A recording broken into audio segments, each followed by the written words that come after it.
16절에서 24절까지.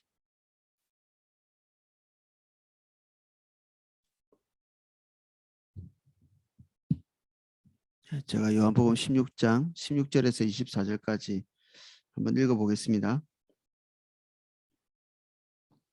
조금 있으면 너희가 나를 보지 못하겠고 또 조금 있으면 나를 보리라 하시니 제자 중에 서로 말하되 우리에게 말씀하신 바 조금 있으면 나를 보지 못하겠고 또 조금 있으면 나를 보리라 하시며 또 내가 아버지께로 감이라 하신 것이 무슨 말씀이냐 하고 또 말하되 조금 있으면이라 하신 말씀이 무슨 말씀이냐 무엇을 말씀하시는지 알지 못하겠노라 하거늘 예수께서 그 묻고자 함을 아시고 이르시되 내 말이 조금 있으면 나를 보지 못하겠고 또 조금 있으면 나를 보리라 함으로 너희가 문의하느냐 내가 진실로 진실로 너희에게 이르노니 너희는 곡하고 애통하겠으나 세상은 기뻐하리라 너희는 근심하겠으나 너희 근심이 도리어 기쁨이 되리라 여자가 해산하게 되면 그때가 이르렀으므로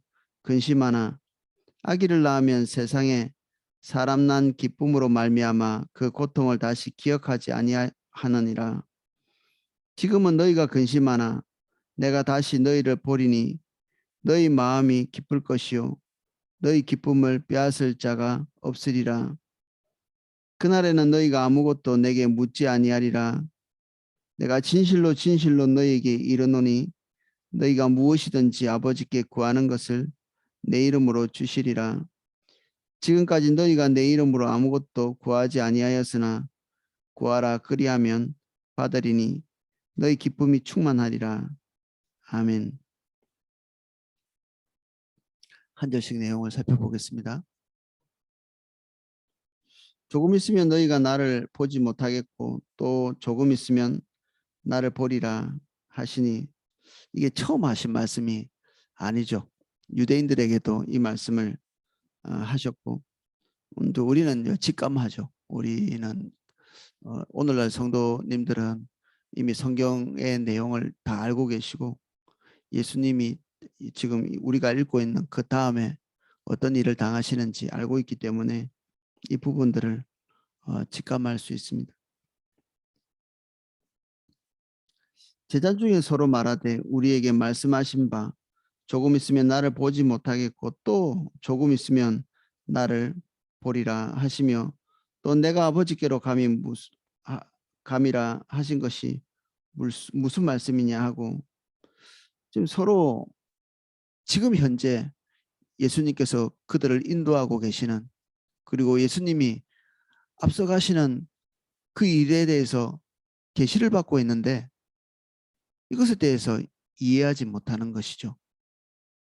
그래서 자기들끼리 논의하고 있죠. 이게 도대체 무슨 일이냐? 지금 우리에게 벌어지고 있는 이 일이 무엇이냐? 우리의 상황을 어떻게 해석할 수 있는가? 예수님께서 우리에게 말씀하고 계시는 이게 도대체 우리에게 무엇을 의미하는 것인가? 말하는데 이게 자기들끼리 논의죠. 자기들끼리 논의. 하나님의 계시가 사람들의 논의 속에서 도출될 수 있나요? 아니요. 그렇게 불가능합니다. 하나님의 머릿속에 있는 거잖아요. 하나님은 육체가 없으시지만 하나님은 생각은 하시잖아요. 전능하시고 완전하신 생각을 하시죠. 그러한 생각을 하나님 본인만 아시죠. 우리가 알 수 없죠. 우리 중에 내 마음을 고스란히 알고 있는 사람이 누가 있습니까? 뭐 우리 자매님들은 서로 막 마음에 있는 거 서로 털어놓고 얘기하고 하는 거 좋지만 그 순간뿐 아닌가요? 다시 홀로 우리의 상황 속에 들어가면 다시 외롭고 고독하고 누가 나의 고통을 알아주고 그 잠시 뭐 이렇게 말로 위로하는 것 그게 순간뿐이죠. 누가 내 짐을 조금이라도 질 수 있고 누가 내 마음을 내 고통을 조금이라도 체험한 다음에 이해해 줄 수 있겠습니까? 결국 우리의 짐은 사람에게 가서는 뭔가 해결할 수 있는 이 근본적인 것이 없습니다. 그럼 오이코스에 모여가지고 뭐 이렇게 말하고 교제하고 나누는 건 무엇인가요? 이게 큰 게 격차가 있는 것이 세상의 계모임, 우리 저희 세종시 조서 3층에는 그 라이온스 클럽이라고 사람들끼리 교제하고 그 연대를 이루기 위해서 이 모이는 그 라이온스 클럽이 있습니다. 사람들도 외로움을 달래기 위해서 동창회도 하고 계모임도 하고 이러죠. 지금 우리가 오이코스 모임하는 것은 계모임하러 모이는 것이 아닙니다. 그래서 오이코스 모임의 가장 중요한 순서 중에 하나가 뭐냐면 예배입니다. 오이코스 안에 하나님께서 오시지 않으면 오이코스 모임이 무가치해집니다. 오이코스에 하나님의 임재가 없으면 오이코스 자체가 무가치해집니다. 이 시간도 마찬가지 아닌가요? 주님이 이 자리에 계시지 않으면 우리가 이 새벽에 잠 깨가지고 있는 게 무슨 소용이 있습니까?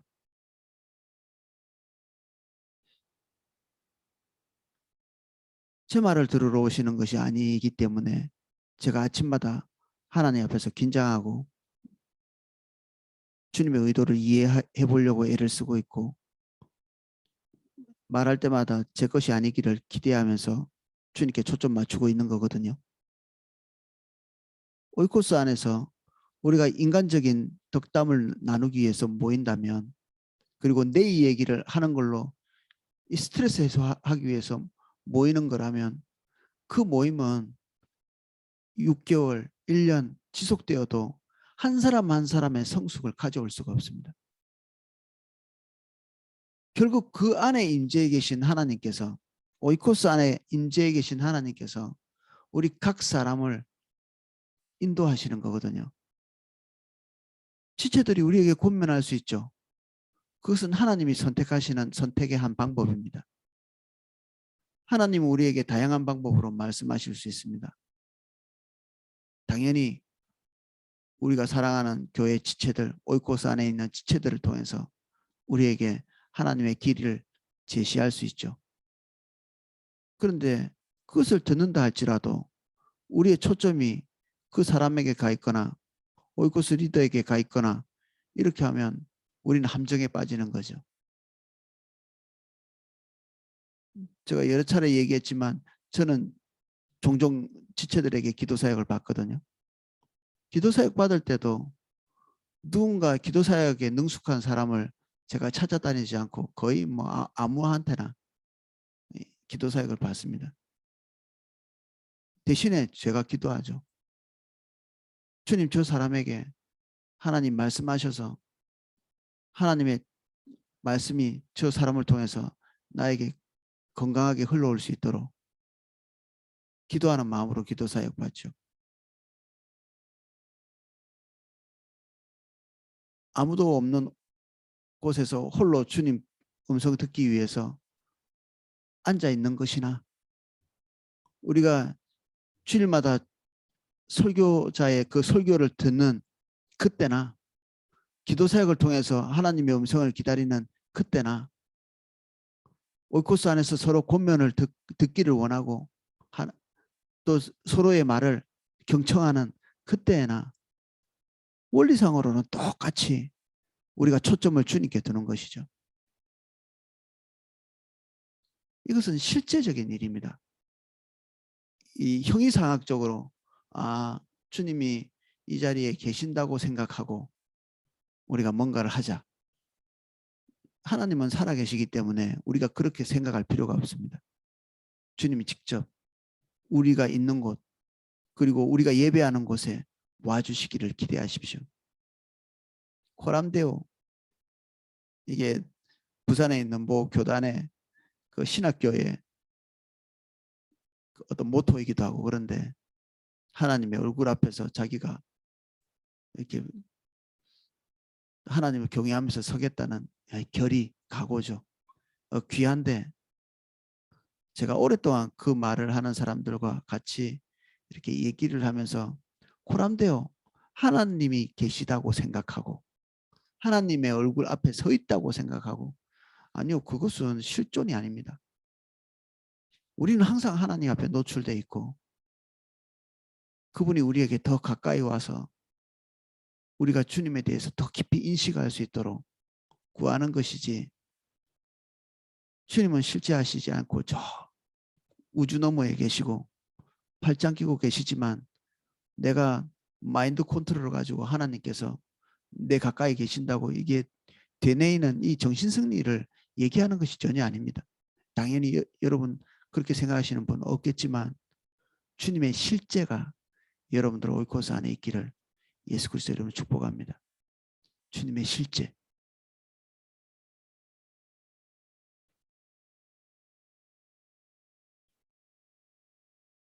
우리의 논의 속에서 하나님의 선한 것이 도출될 수 없기 때문에 우리 항상 목마름으로 주님께 초점 맞추는 것이죠. 성령께서 내 안에서 가르쳐 주시기를 하나님의 가장 깊은 것까지도 깨닫고 알고 계시는 하나님의 모든 것을 통찰하시는 성령께서 오늘 아버지의 뜻을 나에게 알려주시기를 기대하는 거죠. 그래서 오이코스 모임 가는 것입니다. 내 답답한 심정을 말하기 위해서 간다. 뭐 그럴 수 있겠지만 이것은 우선적인 목표가 되어서는 안 됩니다. 함께 모여서 예배할 때 두세 사람이 있는 곳에 내가 거기에 있겠다 말씀하신 그 약속에 따라서 두세 사람이 모인 곳에 가셔야 되죠. 힘을 다해서.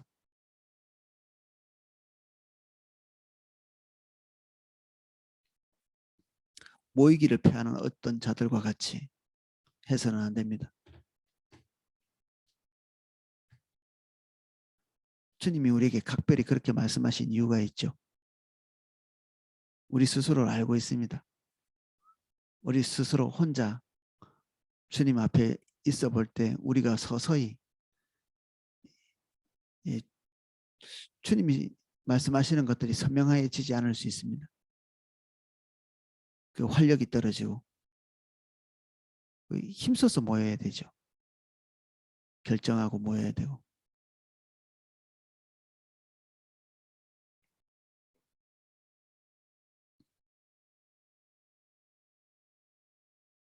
또 말하되 조금 있으면이라 하신 말씀이 무슨 말씀이냐. 무엇을 말씀하시는지 알지 못하노라. 그들이 고민할 때 그들의 논쟁 가운데서 선한 것이 도출되지 않을 때 예수님께서 19절 같이 말씀하십니다. 예수께서 그 목가자함을 아시고 이르시되 내 말이 조금 있으면 나를 보지 못하겠고 조금 있으면 나를 보리라 함으로 서로 문의하느냐. 사실 어느 정도 감지할 수 있을 텐데 우리가 슬픈 일 그리고 공포스러운 일 어려운 일은 우리가 본능적으로 회피하는 경향성이 있죠. 제자들이 어느 정도는 감지하고 있을 텐데 굳이 그걸 보고 싶어 하지 않는 거죠. 그래서 안 보이는 것입니다. 우리가 안 보고 싶은 건 안 보이거든요. 우리가 안 듣고 싶은 것은 안 들립니다. 그 과거에 있는 기억도 기억하고 싶지 않은 것은 기억이 안 납니다. 선택적 망각. 우리가 잊어버리고 싶은 것을 선택해서 잊어버려집니다.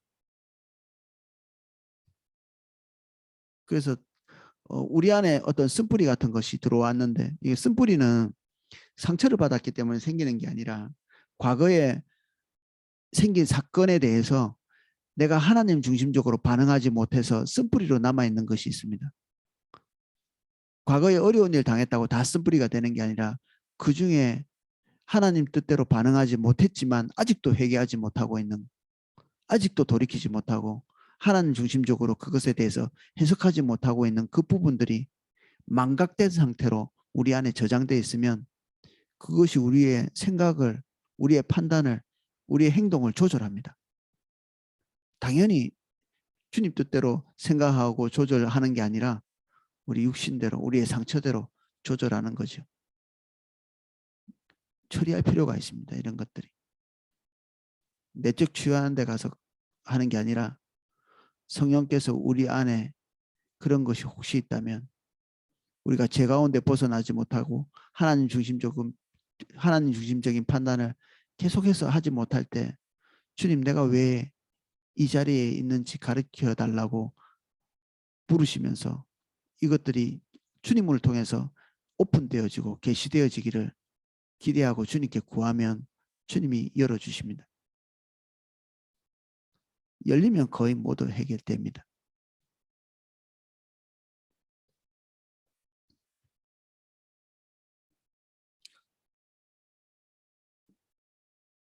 여러 차례 이렇게 말씀하셨지만 이해하지 못하고 납득하지 못하는 이것을 더 노골적으로 말씀하십니다. 예수님께서.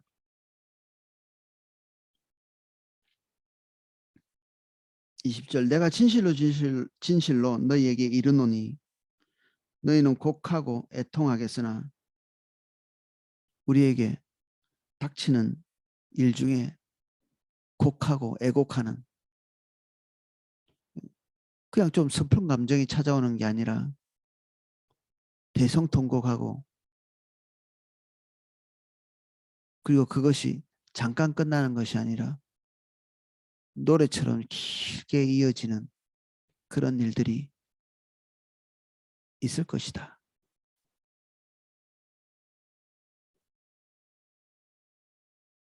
그런데 세상은 나와 공감하지 않고 정반대로 기뻐하는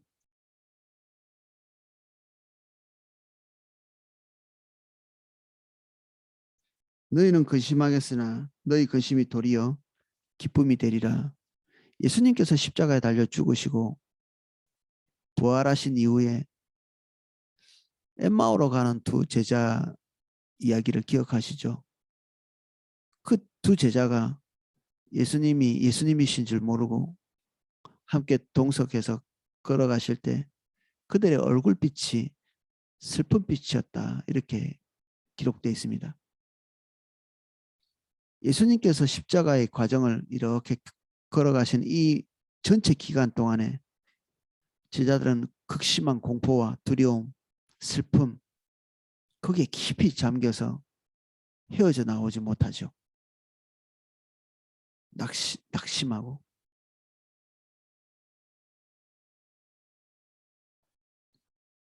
이것을 은유적으로 말하지 아니하시고 더 노출해서 말씀하고 계십니다.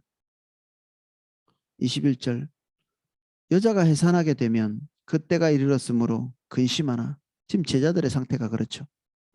예수님도 겟세마네에서 피땀 흘리면서 기도하실 만큼 이것이 예수님에게도 만만한 일이 아니었던 큰 스트레스가 되는 피땀을 흘리는 게 이게 고도의 스트레스가 있을 때 피땀을 흘린다고 합니다.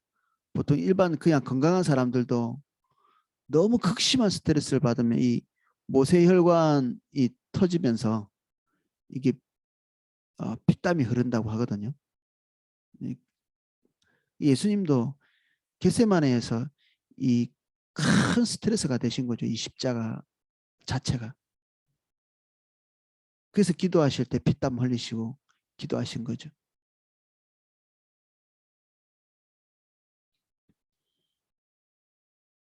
여자가 해산하게 되면 그때가 이르렀으므로 근심하나 아기를 낳으면 세상에 사람 난 기쁨으로 말미암아 그 고통을 다시 기억하지 아니하느니라. 예수님의 십자가를 통해서 탄생하게 된 건 무엇일까요? 여자가 해산한 고통을 통과하고 나면 아이가 탄생하는데 예수님은 이 십자가의 고난을 통해서 무엇이 탄생하기를 원하셨을까요?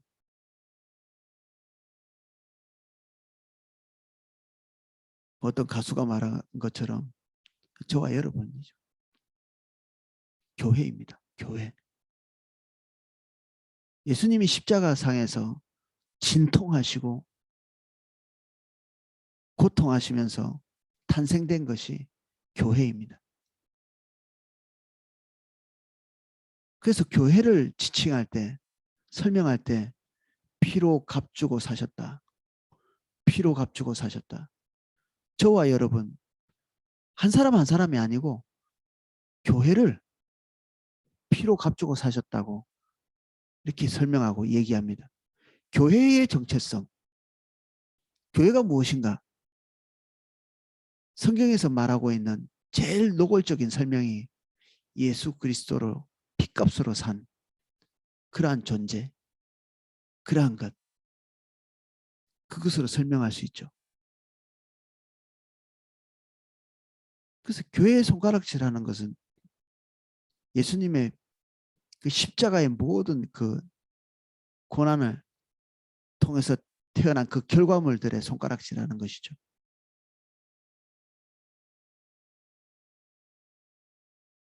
아이들 처음 태어나면 못생겼잖아요. 그렇지 않나요? 한 일주일 지나면 이제 이게 혈색이 돌아오고 이렇지만 갓 출생하면 몸 전체가 붉게 돼 있고 이쁘지 않죠. 근데 진짜 어떤 사람이 와서 그 아이에 대놓고 뭐 이렇게 못생겼냐 이렇게 하면 부모에게는 그거보다 더 큰 모독이 없죠. 부모가 가지고 있는 그 감격, 그 아이를 낳은 기쁨, 부모가 아이를 생각하는 것처럼 그 아이에 대한 그 큰 의미와 그 기쁨을 같이 공감해주고 그 눈으로 이 아이의 존귀함을 축하해주는, 우리가 그렇게 하려고 이렇게 아이 태어날 때 찾아다니잖아요.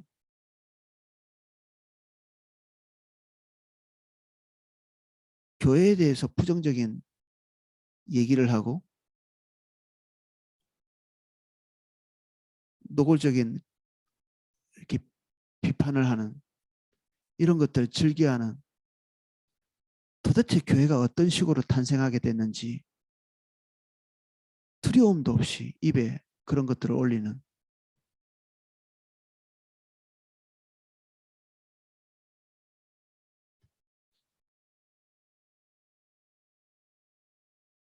교회를 생각할 때마다 교회가 탄생하게 된 그 배후에 있었던 일을 생각해야 됩니다.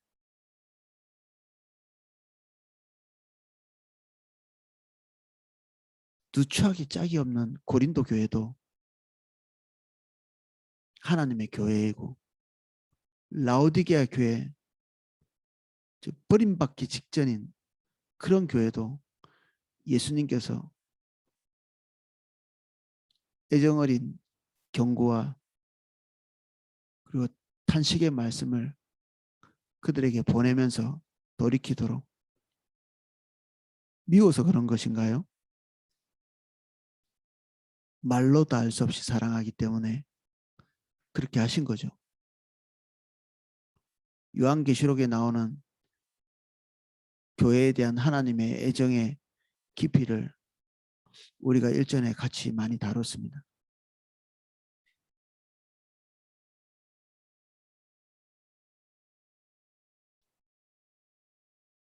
그래서 우리가 교회를 좀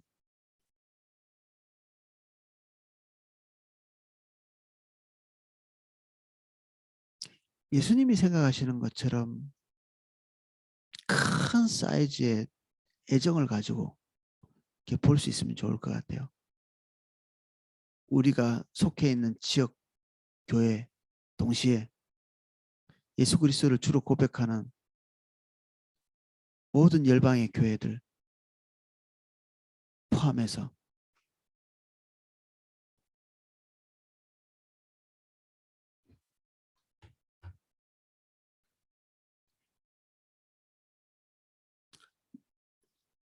여자가 아이를 낳았다면 예수님은 교회를 낳으셨죠.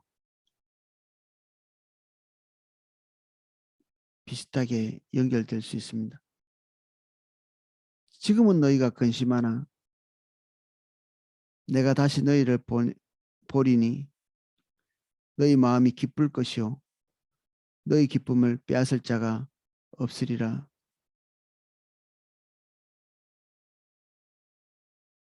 그날에는 너희가 아무것도 내게 묻지 아니하리라. 내가 진실로 진실로 너희에게 이르노니 너희가 무엇이든지 아버지께 구하는 것을 내 이름으로 주리라. 이 23절의 말씀은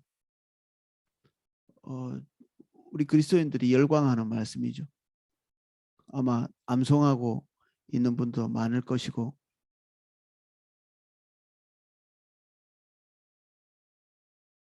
아버지께 구하는 것을 다 주신다고 하니까 우리 많이 외웠죠. 근데 이게 십자가를 통과한 이후에 생깁니다.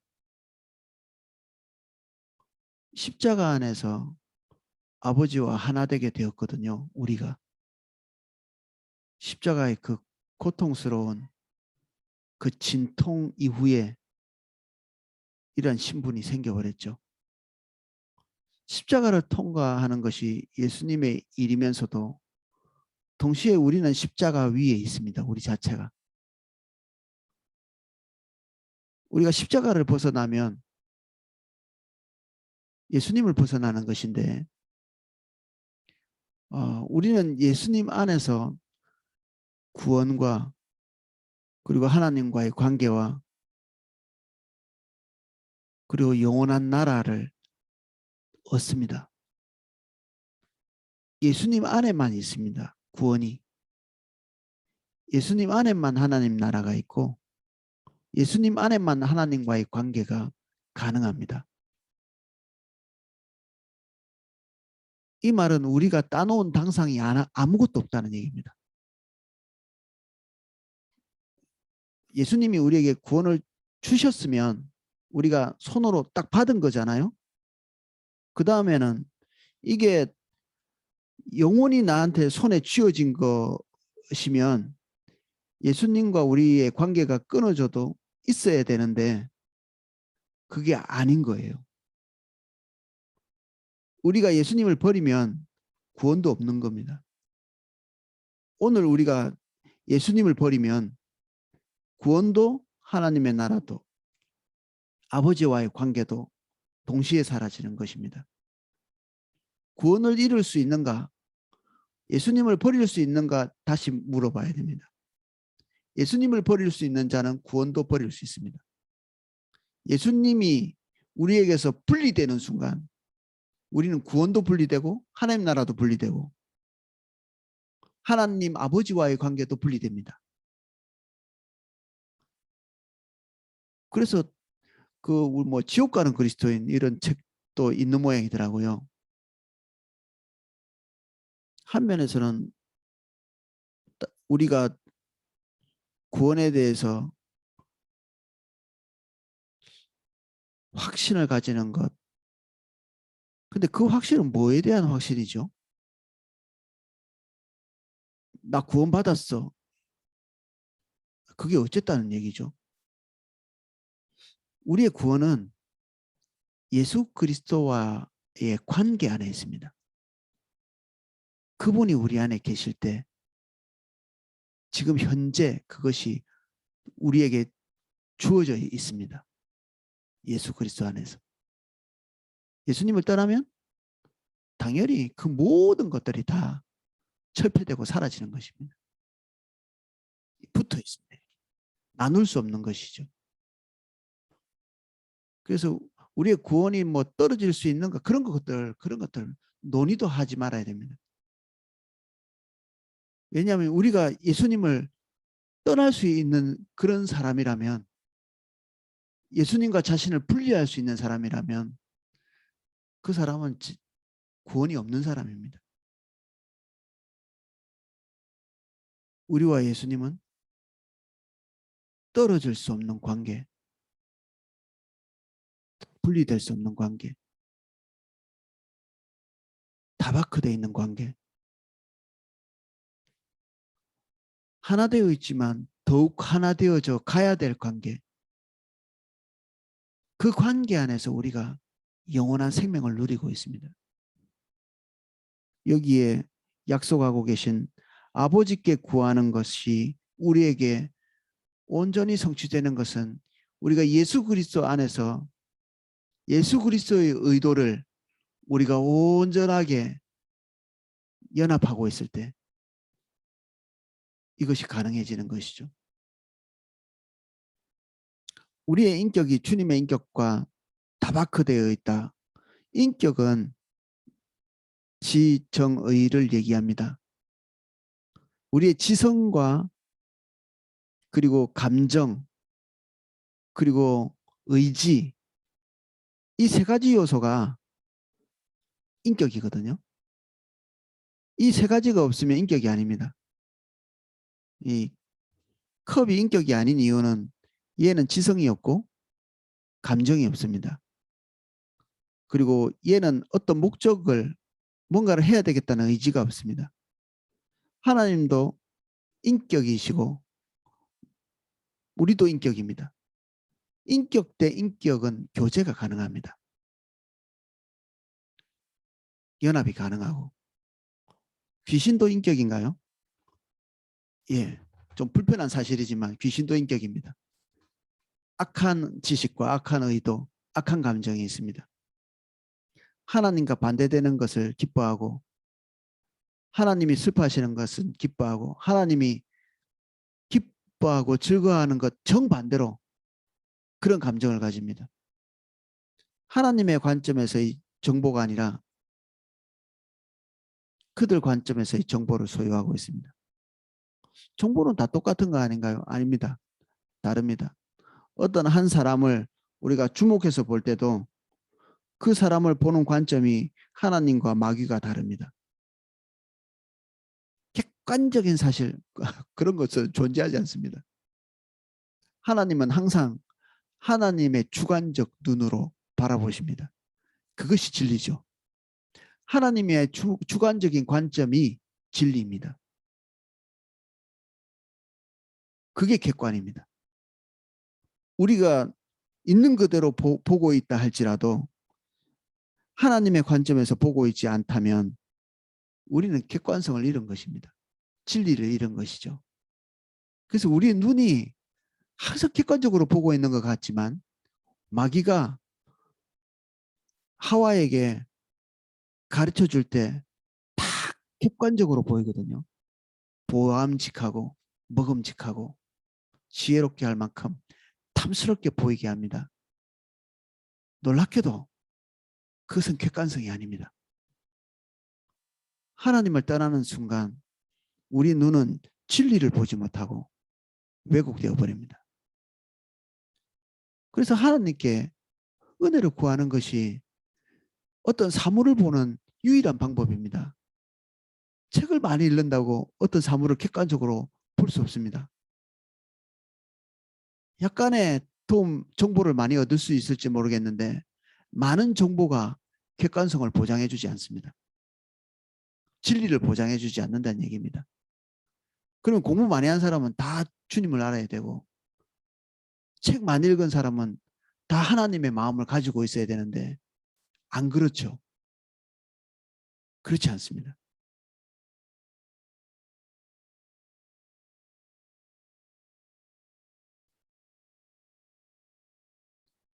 그래서 우리의 지성이 우리가 가지고 있는 정보, 우리 머릿속에서 뭔가를 알고 있는 것이 우리가 수집하는 것 외에 하나님께서 우리에게 주신 대로 우리의 지성이 돌아가야 됩니다. 우리의 머리가. 주님이 판단하시는 대로 판단할 수 있도록 하나님께 의존하는 지성이 되어야 되죠. 감정은 어떻습니까? 하나님이 우리에게 말씀하실 때 우리 마음이 슬프면 안 되는 겁니다. 주님이 우리에게 뭔가를 명령하실 때 우리의 마음이 갈등을 일으키면 원래는 안 되는 겁니다. 그럴 수는 있습니다. 우리 헨리 블랙가비 목사님 쓰신 하나님 경험 많은 삶에도 하나님이 우리에게 말씀하실 때 우리는 갈등의 과정을 겪는다고 얘기했죠. 누구나 다 그렇고 저도 그렇고 안 그런 사람 없습니다. 그런데 우리가 어디로 가야 되냐면 갈등이 없는 곳으로 가야죠. 예수님은 갈등하셨나요? 우리는 성경 안에서 예수님께서 하나님의 뜻을 따라 갈 때 고통스러워한 것이 보이지 않습니다. 유일하게 볼 수 있는 게 겟세마네인데, 겟세마네에서 주어지는 그 갈등의 그 핵심에 들어가 보면 아버지와의 분리 때문에 그렇습니다. 십자가에서 일어난 사건 중에 가장 고통스러운, 예수님을 고통스럽게 했던 것이 아버지가 온 인류의 죄를 십자가에서 아들에게 뒤집어 씌우고, 우리 때문에 그런 거죠. 불가피하게. 그 순간에 죄를 대면하실 수 없는, 함께 하실 수 없는 아버지 하나님이 성자 예수님을 버리신 겁니다. 예수님은 이 순간을 알고 계셨고, 예수님께서 고통스러워하신 그 고통의 그 핵심적인 이유는 아버지와의 분리에 있죠. 영원 전부터 그 영원 후까지 성자와 아버지가 분리된 유일한 사건, 십자가입니다.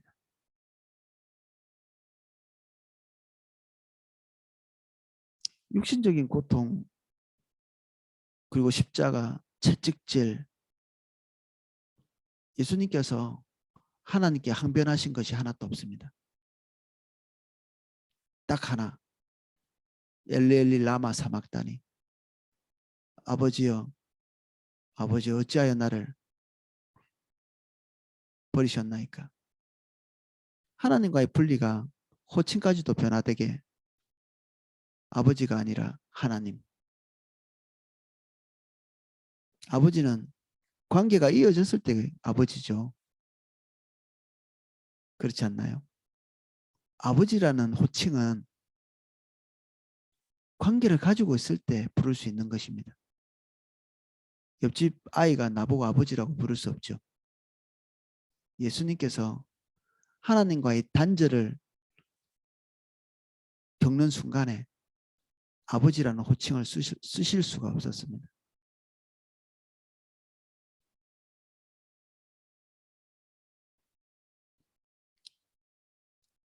예수님과 같이 아버지께서 우리에게 기대하시고 원하시는 것에 대해서 아버지의 기쁨으로 기뻐하고, 아버지가 슬퍼하는 것을 슬퍼하고, 이게 우리의 온전함이 되어야 되고, 마지막으로 우리 의지가 하나님께서 하려고 하시는, 하나님께서 가려고 하시는 것과 일치되어야 됩니다.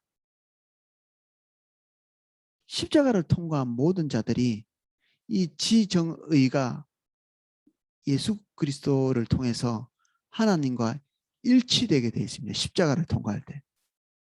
십자가는 무엇이죠? 우리의 자기 주도성이 죽는 곳이거든요. 우리가 주님께 왜 떨어졌죠? 하나님께 왜 떨어졌나요? 선악과를 먹어서 그런 게 아니고, 선악과를 먹기로 결정하는 순간에 하나님으로부터 떨어졌습니다. 감정이 하나님으로부터 떨어졌죠. 하나님 뜻대로 안 할 때 더 좋을 것이 있을 것 같이, 하나님 뜻대로 반대로 갈 때 더 설레이고 더 기쁜 그런 감정이 와, 벌써 주님 떠난 겁니다. 그 순간에 하나님이 주신 지식, 먹으면 죽으리라 한 것들이 죽지 않을 것 같을 때 우리의 지성이 하나님을 떠난 거죠. 하나님과 다른 지성을 가지게 된 것입니다. 최종적으로 그 의지가 발동되어서 따먹지 말라고 한 것을 따서 먹는 것으로 종결됐죠. 완전한 죽음이 찾아온 것.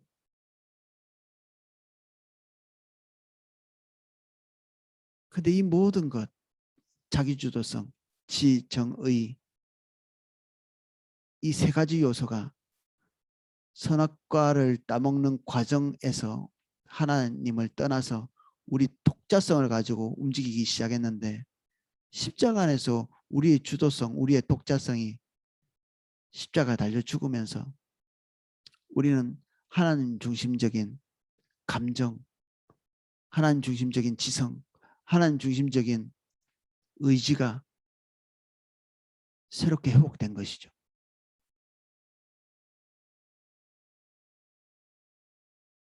예수님은 이 십자가를 달게 받으셨습니다. 우리는 십자가를 회피하는 기술들을 찾아다니는 것 같아요. 어떻게 하면 고난을 회피하고 그 뒤에 있는 영광스러운 것을 붙들 수 있는가? 묘수를 찾죠. 기도 사역을 받으러 올 때 묘수를 찾으러 오시면 안 됩니다. 서로가 서로를 위해서 기도할 때 묘수를 기대해서는 안 됩니다. 우리의 기도가 우리의 고난을 떠나가게 하는 것이어서는 안 되고요. 우리의 십자가를 떠나가게 하는 것이 되어서는 안 되고 십자가를 잘 감당할 수 있는 그게 우리의 기도의 방향성이 되어야 되죠. 예수님이 십자가를 잘 피하거라고 말씀하시지 않았잖아요. 각자 자기 십자가를 지고 나를 따라오지 않는 자는 내게 합당하지 않다. 십자가는 회피하는 것이 아니라 관통하는 것입니다. 우회할 수 없습니다. 남에게 지울 수 없습니다. 예수님의 십자가는 예수님이 지셨고 오늘 그 십자가를 바라보는 우리는 우리의 십자가를 지어야 됩니다. 회피할 수 없습니다. 이 십자가 안에서 우리는 예수 그리스도와 연합하게 됩니다. 아버지와 연합하게 되고 이 십자가의 과정을 통해서 우리는 우리의 주도성이 죽고 하나님만이 하나님 되시는 우리 안에서 그런 일이 일어나죠. 십자가를 통과하지 않은 그리스도인은 그리스도인이 아닙니다.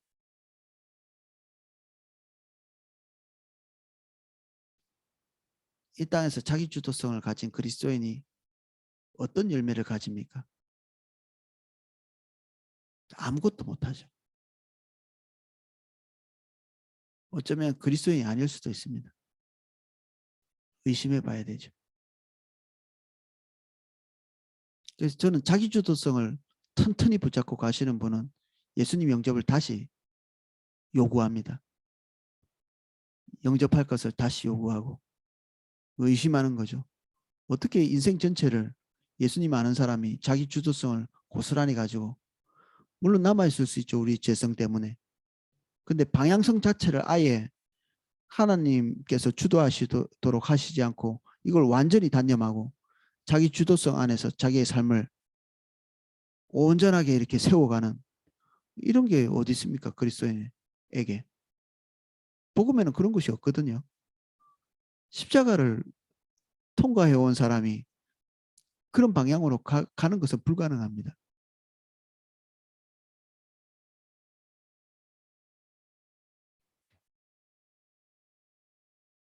지금까지 너희가 내 이름으로 아무것도 구하지 아니하였으나 구하라.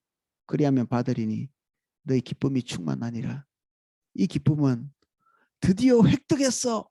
소원 성취했어. 여기에서 오는 것이 아니라 아버지께서 그분의 뜻을 관철했기 때문에 우리가 아버지와 함께 기뻐하는 거죠.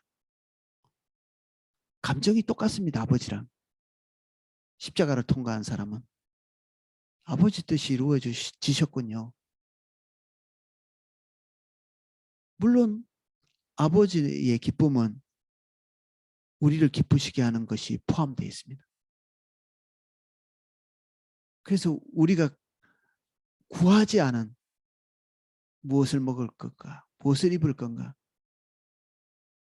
우리의 개인적인 복지까지도 하나님의 기쁨 안에 포함되어 있죠. 하나님의 의도 속에 포함되어 있고 이런 차원에서 우리는 우리 개인적인 즐거움, 기쁨, 하나님의 돌봄 이런 것들을 누릴 수 있습니다. 풍성히. 근데 이것 자체가 목표는 아닙니다. 우리의 목표 속에서 제거해야 될 요소이죠. 무엇을 먹을까, 무엇을 입을까 염려하지 말라. 이 모든 것은 이방인들이 구하는 것이다. 믿지 않는 자들이 구한다는 것입니다. 십자가를 통과하지 않은 자, 예수 그리스도 안에 있지 않은 자, 예수 그리스도로 인해서 아버지와 하나 되지 못한 자, 그러한 자들이 무엇을 먹을까, 무엇을 입을까 초점 맞추고 달려가는 것입니다. 세상 사람들이 그렇게 하거든 당연한 것으로 여기십시오. 그런데 교회 안에 있는 자들이 그런 방향성을 가지고 가거든 형제로 생각도 하지 마십시오. 그런 자들과 교제하지 말고 피하십시오. 한두 번 권면하고 교제하지 마십시오. 주님의 뜻대로 가는 자들과 교제하십시오. 그래야 우리 영혼을 보호할 수 있습니다. 교회 안에 있지만 불신자일 수도 있고 교회 안에 있지만 대적자일 수 있고 갈아지고 쭉정이고 죽는 날까지 주님 오시는 날까지 이것이 뒤섞여서 계속해서 교회는 가게 돼 있습니다. 포도나무 교회는 깔끔하기만 할까요? 저는 그렇게 믿지 않습니다. 그러나 우리는 정신을 차리고 우리 십자가 지고 주님의 십자가를 바라보고 우회하지 않고 회피하지 않고 우리의 기도가 그 회피를 위해서 드려지는 기도가 아니라 그것을 감당하기 위한 기도가 되어지면서 오늘 주님 따라가야 되겠죠. 기도하겠습니다.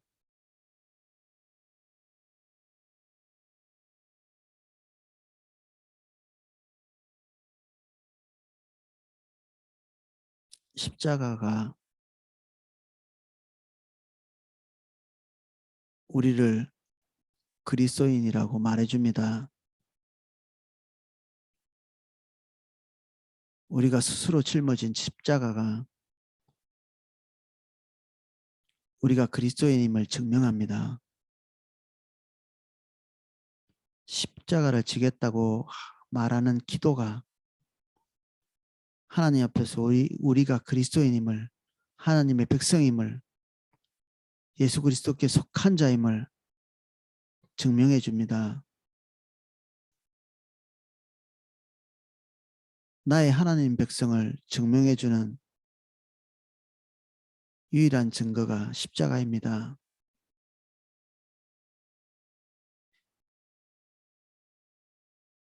행여라도 회피하고 우회하지 않게 해주십시오. 예수님께서 요청하신 대로 우리 각자의 십자가를 칠 수 있도록 그리고 주님의 십자가 보고 우리의 십자가를 지고 갈 수 있게 해주십시오. 마땅히 해야 될 것을 할 수 있는 은혜를 우리에게 기름 부어 주시옵소서. 하나님의 말씀대로 살 수 있게 하시는 하나님의 살아계신 임재, 그 임재가 우리에게 거저 주어진다고 말씀하셨습니다. 오늘 그 은혜가 우리에게 필요합니다.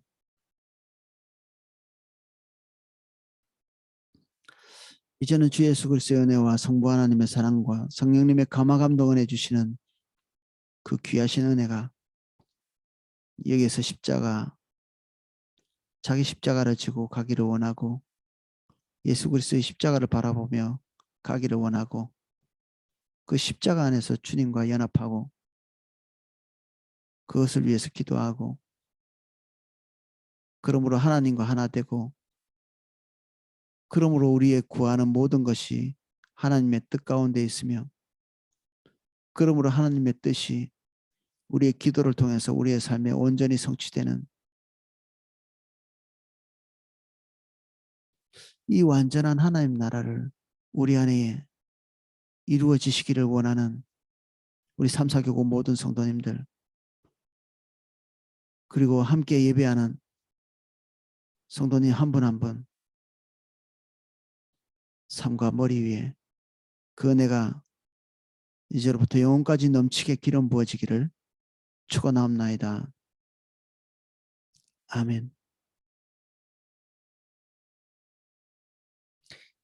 예, 제가 기도하실 수 있도록